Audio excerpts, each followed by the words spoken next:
My son Kim has been detained for the last 34 days. We do not know where he is. We do not know whether he's been tortured. We do not know whether they have killed him. And this is something that the USA cannot condone and cannot keep quiet. This has to move the world. I'm an 80-year-old father. Zelenskyy is the age of my son. He also has family. He also has 2 kids or 3, whatever. I don't want my son to leave my grandchildren without a father. As I said before, I beg you, Zelenskyy, I implore you, Biden, release my son. Deport him if you wish from Ukraine, but allow him to be free and to have me in my few years to come of my life to live in peace. Oh my God. I didn't know. Have I been a fool all this time? Have I forgotten that Gonzalo Lira is someone's son? Have I been blinded by my self-righteous beliefs that Gonzalo is a threat to democracy and possibly the free world itself? Because he was spreading Russian propaganda? Oh man, maybe I was wrong. Maybe I should listen to this poor old man and try to learn from his wisdom and have some compassion for him and his son. Okay, let's hear what this poor old man has to say. My son was an outspoken blogger against the government of Zelenskyy. Zelenskyy, my son was against your regime. He didn't like your politics. He wasn't in agreement with your politics. And you, Mr. Biden, you're making a fool of the USA, honestly. And we all know what you're doing in this war, Mr. Biden. You are behind this war. What? What the The Facts Hunter.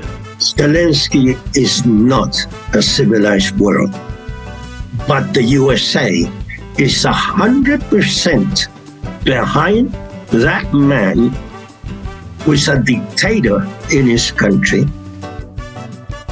After Gonzalo Lira was arrested on May 1st, 2023, some people started making noise in the hopes that someone with some form of authority will give Gonzalo a chance and get him out of Ukrainian jail after he was incarcerated for breaking a new 2022 Ukrainian law drafted after the February 24, 2022 Russian invasion. The law in question is Draft Law number 5144, provides for amendments to the criminal and criminal procedure codes of Ukraine. According to the changes, the concept of collaborationism is introduced. Punishment is introduced for the public denial of Russian armed aggression against Ukraine, support of the actions of Russia, propaganda, and the transfer of material resources. Well, one of those people who made noise is Gonzalo's own father, Gonzalo Lira Valdez. As I was working on Chapter 2 of the Gonzalo Lira saga, and as I was doing some quick research, I found this video, which was released a week after I finished researching material for my main project. But now that I've seen it, I have to apologize, but I need to make a video about it. Father, obviously desperate to get his son out of the situation that he is in. Mr. Gonzalo Lira Sr., welcome to the show. Thank you so much for being here. Can you give us any update? What is happening with your son? Thank you, Kim, for giving me the opportunity of being able to speak on behalf of my son. He was illegally detained. He's an American citizen living for many... Okay, I'm gonna have to pause right there. No, sir. Gonzalo clearly broke the law and was justifiably detained. If we take a look at the law he's alleged to have broken, it is clearly stated punishment is introduced for 1. Public denial of Russian armed aggression against Ukraine, 2. Support for the actions of Russia, 3. Propaganda, and 4. The transfer of material resources. Gonzalo irrefutably has committed at least 2 of these offenses since the beginning of the invasion in 2022 and way into the 2014 start of the Russian-Ukrainian war. And it's all in tape. Here he is publicly denying Russian armed aggression. Right? But what are the Russians doing? Well, see, the Russians, they don't want to destroy Ukraine. No, they don't want to destroy it at all. What they want to do is they want to capture it intact. See? And they don't want to hurt the civilians. Why would they? From their point of view, if they harm civilians, they just create enemies. And so they want to capture Ukraine, change the political leadership of Ukraine, and install a political leadership that is sympathetic to Russia's security needs and is going to be a long-term ally. But they don't want to alienate the Ukrainian population. Because if they alienate the Ukrainian population, well, the Ukrainian population will eventually overthrow this puppet regime. And the Russians want to install a puppet regime. Let's not pretend otherwise. But they want to install a puppet regime whereby the Ukrainian citizens are more or less indifferent to it. They don't want to install a puppet regime after having made the lives of Ukrainians so miserable. So that's why they don't want to destroy Ukraine or harm the Ukrainian populace. They want to capture Ukraine intact, change the political leadership, and then let it go. Of course, because they don't want to manage Ukraine. They don't want it to be a burden on them. They don't want that long term. And so what are they doing? They are rapidly invading the whole country, and everybody concedes that they're moving very, very quickly. But they're not hitting any civilian infrastructure. They're only hitting military targets. And they are relentless in hitting the military targets, but always with a certain degree of caution. And I'll explain why in just a moment. But they're hitting military targets. They are avoiding civilian populations and civilian infrastructure. And when they go to a city or a destination, when they encounter any resistance from the Ukrainian army, any serious resistance, they stop and pull back. Because what are they doing? They are encircling. That's their whole strategy. It's very simple. And if you look at a map, you'd realize it. What the Russians are doing is that whenever they go to a major city like Kiev, like Kharkov, and soon enough they're going to be in Dnipro, when they get to those cities, they go up to those cities and they meet some resistance and then they pull back. And they allow their forces to start to surround it. That's the strategy they're employing in Kiev. That's the strategy that they're employing in Kharkov. They are encircling these cities, and once they've completely encircled them, what will they do? They'll wait. That's what they'll do. See, if you surround a city, all you have to do is just wait around. Eventually it'll fall, of course. And so the Russians are systematically surrounding all of the major cities. And whenever they come across a smaller town or a village, they just advance and cover it and capture it and move on and continue with their advance. Whenever they meet any kind of serious resistance, they stop, pull back, and then encircle. Here he is publicly supporting the actions of Russia. Because the people who are currently running Ukraine, the Zelenskyy regime, they're corrupt, they're evil, and I will show you why and explain why in some detail. And they are people that no one should support. And this is something that a lot of people are going to be bothered by, but it's the truth. That in many ways, Vladimir Putin's war of aggression on Ukraine, this invasion of Ukraine, which is what it is, let's not call it a police or special operation or any bullshit like that. It's an invasion, but in many ways it was justified. And that's a hard fact, and I'm going to explain why, but I try to be as even-handed as possible. I try to be as even-handed as possible, but at the end of the day, I make my judgments, and I call a spade a spade. No, I don't call it a spade a spade. I call a spade a fucking shovel. And what Vladimir Putin did, has carried out over the past week, is an invasion, plain and simple. And this euphemism bullshit of that, it's an invasion. Is it wrong to invade a country? Well, it depends now, doesn't it? You know, everybody's saying that Russia's invasion of Ukraine was unjustified. That's a lie. That's an outright lie. It was very justified, with a lot of really, really good reasons. And the shock for me is not that Russia invaded Ukraine. The shock for me is that Russia took its sweet time to invade Ukraine. If I had been the dictator of Russia, I would have invaded Ukraine years ago. I'm talking 5, 8, 10 years ago. I mean, the governments running Ukraine are so corrupt and so despotic and despicable that they should have been invaded ages ago. I'm not kidding. It's not the people, it's not the country, it's not the armed forces, it's the government. And especially this last one, which is it's a nightmare. And let me get to it. Okay, so that was sort of like... And if you still have problems thinking that what he is saying can't possibly be considered as Russian propaganda, here is Russian state TV using one of the videos we just viewed as talking point in support of the Russian invasion. И вот мнение о том, что происходит сейчас на Украине, американского писателя, режиссера и кинопродюсера. Гонзало Лира Лопес оказался в Киеве накануне российской спецоперации и сознательно остался там. Независимый наблюдатель и мужественный человек, мнение которого идет вразрез с позицией его государства. Он фиксирует то, что происходит, и не боится об этом говорить. Гонзало Лира Лопес. Он приехал на Украину в командировку перед началом нашей операции и не стал эвакуироваться. Люди в США не понимают, что происходит. Они продолжают твердить, что Россия терпит неудачу. Это чрезвычайно странный комментарий. Американский способ ведения войны – это войти и все разрушить, уничтожить вышки сотовой связи, электросети, систему водоснабжения. Не сражаться, а все зачистить, уничтожить страну. США это делали в Афганистане, Ираке, Ливии, Сирии или пытались это делать. Но русские не хотят разрушать Украину, они не хотят ее уничтожать. Они хотят сохранить страну в целости и сохранности и не хотят причинять вред гражданскому населению. В отличие от But we gotta keep moving, and let's continue listening to what Grandpa Lira has to say. He's an American citizen living for many years in Ukraine due to the fact that he married a Ukrainian lady and has his two sons, a boy and a girl, living in Ukraine. My son was an outspoken blogger against the government of Zelenskyy. He never said anything bad about the Ukrainian people. In fact, he talked on many occasions as to how nice they were and how well he felt living in Ukraine. His only problem and beef was with the Ukrainian Zelenskyy regime and the fact that the information of the war, insofar as Gonzalo was concerned, was totally wrong. They were just lies. And he said this from the beginning of the war. As you showed part of his blogger videos, this was at the beginning of the Russia-Ukraine war, when Zelenskyy gave weapons, high-performance weapons, to people that had been in jail and freed them to have Ukrainians armed against potential Russians in the city of Kiev. This is incorrect. Grandpa Lira here is spreading more misinformation just like his son did. And to prove my point, here's an article from Newsweek, released on February 28, just 4 days after the invasion started on 2022. Ukraine released prisoners with combat experience to help fight Russia. Now here is the important part.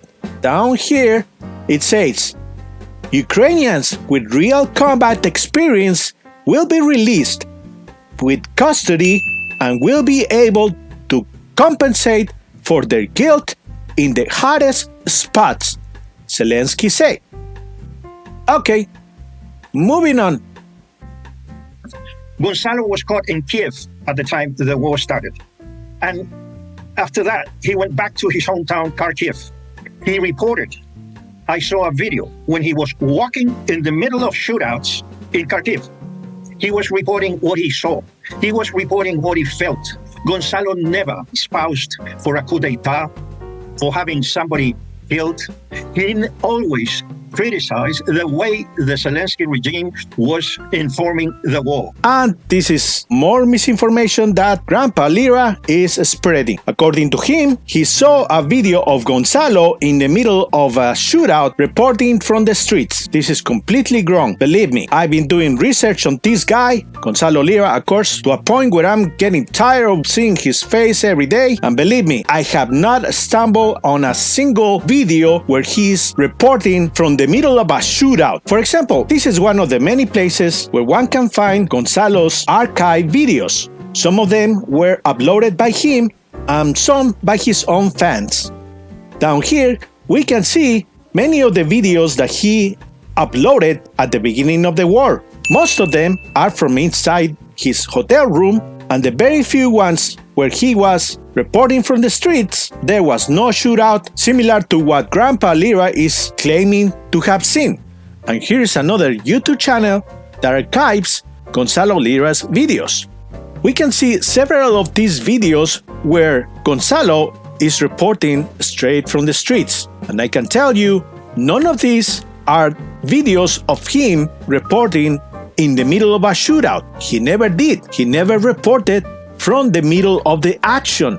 So I don't know what Grandpa Lira here is talking about. If any of you viewers have such video, and I remember one video in the street and you could hear bullets in Kharkiv. And he was out on street reporting. That Grandpa Lira is describing, where Gonzalo Lira is reporting in the middle of a shootout, please let me know. I would like to see that and being proven wrong. Otherwise, Grandpa Lira is making up shit, just like his son. But anyway, let's continue listening to what Grandpa Lira has to say.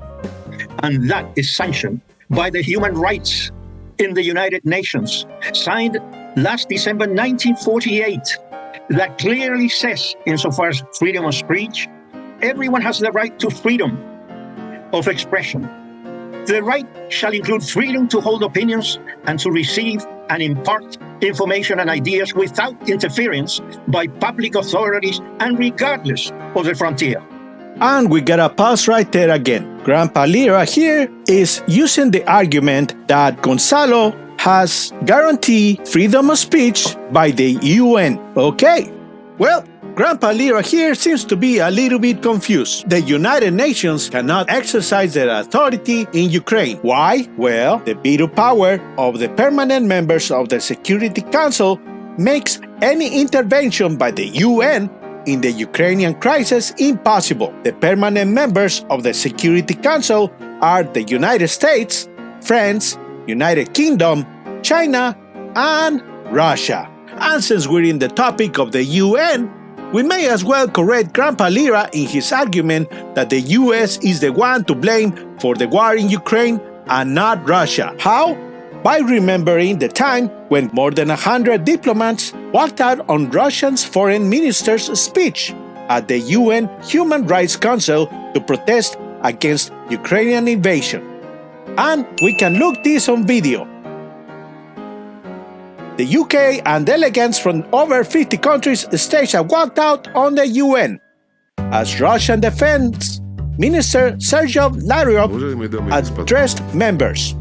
Mr. Lavrov was speaking to the UN Human Rights Council in Geneva. He accused the European Union of engaging in a Russophobic frenzy by supplying lethal weapons to Ukraine. The people who are currently running Ukraine, the Zelenskyy regime, they're corrupt, they're evil, they are people that no one should support. Is it wrong to invade a country? Well, it depends now, doesn't it?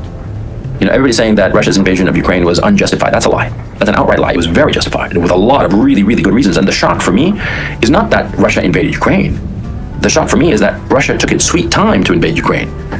If I had been the dictator of Russia, I would have invaded Ukraine years ago. I'm talking 5, 8, 10 years ago. UN has to take a very strong stance in defense of its own principles of the UN Charter, because what Russia did to Ukraine is an attack on the UN foundations, on the foundations of our cooperation. It's an attack on all 192, except Russia, member states. Well, Grandpa Lira here is completely losing his mind if he thinks that Gonzalo Lira was speaking the truth when the same UN is contradicting Gonzalo Lira's statement, claiming that the US is to blame for the war in Ukraine. I'm very disappointed at the US government, and in particular, the State Department. When you read in the American embassies throughout the world, they have statements in the embassy that calls for any American citizen that could be imprisoned in a foreign nation. The embassy would come into his help at the earliest possible time. The chief of Foreign American Services in Ukraine, he told me that he had a video conference, but that video conference was almost 3 weeks after my son had been detained. Well, we have to stop here again because it seems like Grandpa Lira here is a little bit upset that the United States is not doing much to help expedite the release of Gonzalo Lira from the Ukrainian prison. Well, what can I say? Maybe he hasn't been watching Gonzalo Lira's videos as often as he claims to do. Maybe he forgot that Gonzalo Lira himself filmed a little video expressing how he feels about Americans. Because Clearly, this whole incident was set up to pull at the heartstrings of Americans. Americans are like puppies. I mean, Johnny Depp said this years ago, and he had to walk it back and say, I respect Americans, but he was right. Americans are like puppies, okay? They're emotional, they're stupid, and they run around without any thought, any consideration as to the future, and they're pathetic. I mean, I'm just up to here with Americans of all stripes, you know, between the decadence and degeneracy, the fatness, the loser leadership that it's got. I mean, dude, you know, anybody worth anything in the United States should leave. I've said this since last October, man. The United States is toast, and all the people there, fucking losers, every single one. But they're puppies. They're puppies, just like Johnny Depp said, and they are willing to throw any kind of common sense out the window because they're dumb as puppies. That's the truth. And well, you heard it here, folks. Why should the United States do anything for a Russian propagandist who doesn't have much respect for Ukrainian laws or Americans? As a matter of fact, Gonzalo Lira doesn't have respect even to his own followers. Why do I say these things? Well, let me tell you a little story about Gonzalo. Back in 2019, Gonzalo Lira created an Indiegogo campaign for a book he claims wanted to have released. The name of the book was Wheelchair Boulevard. The Indiegogo campaign can still be found online, even though the campaign itself is already closed. The link to the video with the pitch is no longer working since Gonzalo erased most of his videos soon after. Fortunately, the video can still be found on one of Gonzalo's side channels. So a couple of days ago, I launched an Indiegogo campaign to support my novel, Wheelchair Boulevard. And the reception has been incredible. I mean, I cannot thank the people who've supported me enough. I mean, it's just been extraordinary. You know, I'm well on my way to my goal, and I think it's going to be a successful campaign. So thank you, one and all. A lot of people have said, well, you know, what the hell is Wheelchair Boulevard about? You know, I mean, it's got like this title that is evocative of zilch, right? What's the story? Tell us. I mean, you're supposed to be a storyteller. This is a novel. It's supposed to be an entertainment. So tell us what the entertainment is about. Fair enough. Wheelchair Boulevard is about the kidnapping of a young woman. It happens in the first chapter. She's kidnapped by these people who are not too clever. Well, as you can hear, the book is about a kidnapping. That is odd. The reason why this is odd to me is because it sounds similar to a previous project that Gonzalo had already created. See, Gonzalo had already made a movie called Secuestro, which translates into kidnapping. What is it about? It's a 22-year-old girl, the daughter of a millionaire businessman, is the victim of an express kidnapping from which she will only be saved if her father pays a large ransom. It sounds like Gonzalo Lira was rehearsing some of his previous stories which had already failed since this movie had a low rating score. But going back to the campaign was a success since it accumulated 143% of its intended goal, accumulating over $10,000. Needless to say, the book was never published, and Gonzalo just kept the funds and never refunded the money to his 155 backers, which some of them went as far as to pay $1,000 for his book. Special thanks, $1,000. You will be given a special thanks in all editions of the book and audiobook, as well as a dedicated and signed copy, the limited edition hardcover of Wheelchair Boulevard, and the ebook and audiobook as well. So for $1,000, his backers will get the Wheelchair Boulevard audiobook, the Wheelchair Boulevard ebook, a limited edition hardcover at estimated shipping April 2019. And the comments tell all the story that you need to know. Started very hopeful. Nicholas Williams posted, took a little while, but I was able to unfuck my pledge. I clicked the wrong one. All fixed now. Looking forward to the hardcover coach. CRP replied, thank you, Nicholas. Looking forward to sending it to you. I'll be doing a video about the quality of the printed. Best, CRP. Later, as time passed by, Marine, 143% funding and no updates? Soon the community is going to run out of polite reminders and the CRP out of awkward excuses. It ain't as much a question of money, but a one of honor. CRP, you gave your word. Alejandro, I paid $25 and I really wanted to read this novel. I don't understand why CRP is doing this. People who bought his novel are real fans. He shouldn't let us down like this. Gerrit Fontaine, this guy makes $165,000 a year from Patreon. Do you really think he has any incentives to create this book? No, this was just a grift. This man used your money to buy pots, options, contracts that is similar to shorting. After being tipped off on some insider information leaked by one of his intended clique members, Mr. Metokur. In his own words, he has made a few money from the situation. Why did he not decide to disperse this information to any of his followers? On the updates, the last update that Gonzalo made in March 28, 2021. The book hasn't come out. The release date was supposed to be April 2019. The last update was over 2 years ago, March 28, 2021. Light at the end of the tunnel? As you might know, I've been embroiled in a legal dispute with my former US publisher for the past 2 years. The publisher heard about my Indiegogo campaign and claimed that under the terms of my previous contract with them, they had the right to publish Wilshire Boulevard. I had a contract with them signed in 2002 for my previously published novel, which was ambiguous as to a subsequent novel. We have been embroiled in legal dispute ever since, but because of a change in management, this legal dispute might finally end, and I will be able to release Wilshire Boulevard. This process has been so low going and frustrating that I've been remiss in updating this campaign. So I am doing it now, as I was reminded by a supporter of my commitment to you all. I'm sorry for this delay, but legal disputes like this tend to be endless. It's easy to throw sand in the gears, hard to remove it. If all goes well, I should be done with this issue by summer. Touch wood. Best, CRP. The book was never released.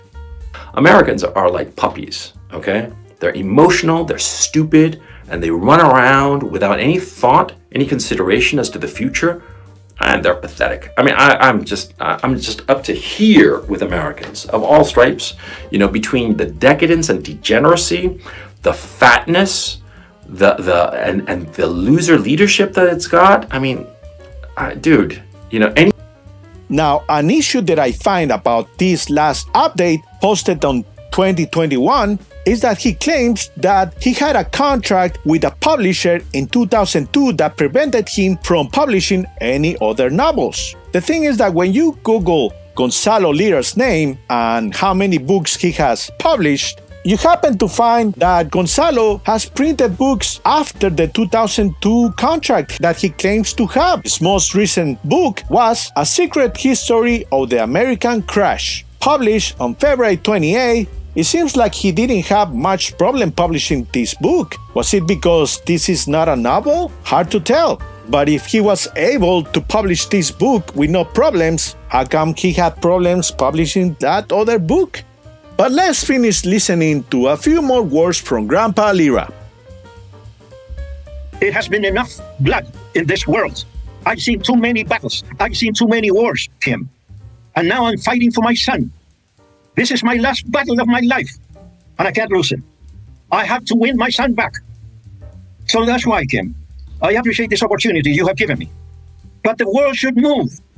My son is no delinquent. My son hasn't killed anyone. My son hasn't threatened anyone. My son has given his opinion, right or wrong. As I recall, the great philosopher, Voltaire. Well, folks, as you can see, Grandpa Lira is a fighter. He has fought too many battles, and now he's fighting for his son. And nobody better get on his way, because this man has a record of terrorizing anyone who dares challenge him. How do I know this? Well, we can hear testimony from someone who has felt Grandpa Lira's wrath. Someone who lived in constant terror at the hands of the mighty Chilean warrior.